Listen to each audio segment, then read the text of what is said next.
afternoon, a young man named Leo sat on the same park bench. It was quiet under a big green tree.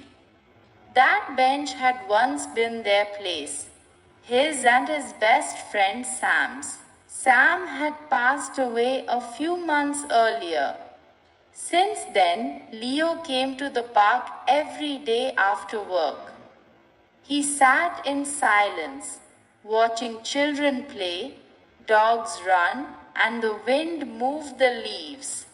But inside he felt empty, just like the bench beside him.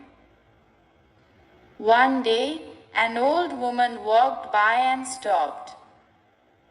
"Is this seat taken?" she asked kindly. Leo shook his head. "No, you can sit." They sat quietly for a while. Then she said, "You look like you're waiting for someone." Leo smiled sadly.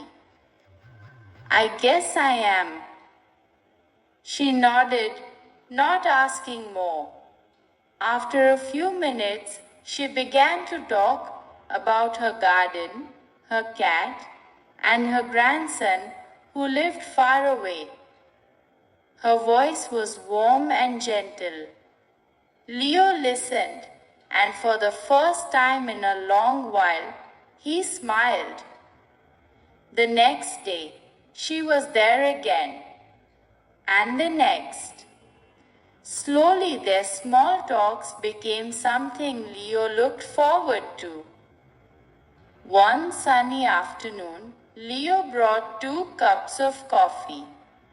He handed one to her and said, "I think my friend would have liked you." The woman smiled. "Maybe he sent me to make sure you weren't sitting here alone." Leo looked at the empty space beside them. It didn't feel so empty anymore. From that day, the park bench became a new place, not for memories of the past, but for moments of hope. Sometimes, healing begins with a simple hello.